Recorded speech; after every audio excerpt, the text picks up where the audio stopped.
ang aking ride! Noon, palakasan ng sigaw ng taxi! Para makapara ng cab.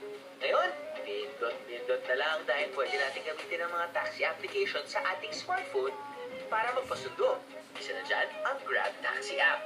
Mr. Taxi, Taxi, Taxi, Taxi, bilis. Pero huwag kayong magugulat kung ang susundo sa inyo ay isa sa mga taxi na to. May tatlong disenyo ang Grab Barkada Cars. Pinoy mode of transportation na lalong pinaganda. Ang Trisho kasi medyo deep-rooted siya sa history ng mga Asyano.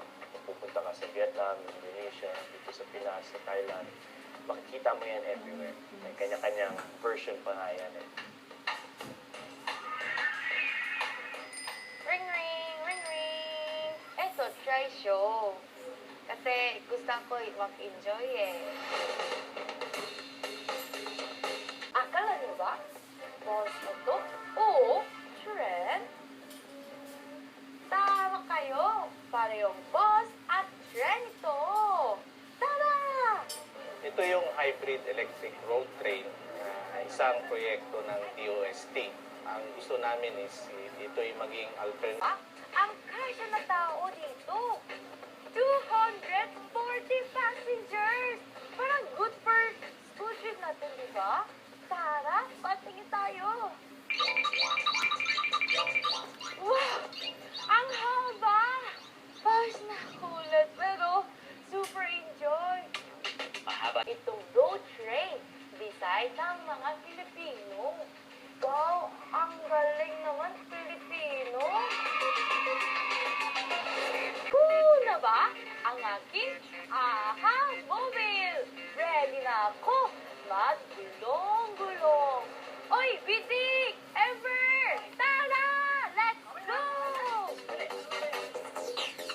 Alam nyo ba na isa sa mga unang gumagawa ng jeepney sa Pilipinas, ang Sarao Motors, custom build ang mga jeepney dito. I-customize! Idol nyo ba ang Transformers? Yes, may sariling versyon ang mga Batanggenyo niyan.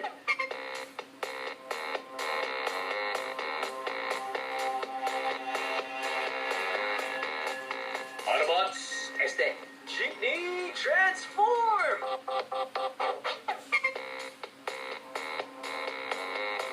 Ala astig diba? Alin ang kantada na dekurente. Amazing! Hindi ba? Ito pa ang isang pambato nating wheels, ang Comet o City Optimized Managed Electric Transport. Itong Comet natin, it's a fully electric vehicle na hindi siya gumagamit ng any type of diesel or gasoline, wala siyang emissions, it's zero emissions. Itong electric vehicles that were designed by our US partners, powered siya by lithium-ion batteries. Ito yung parehas na battery na ginagamit natin sa ating cellphones, sa ating mga laptops.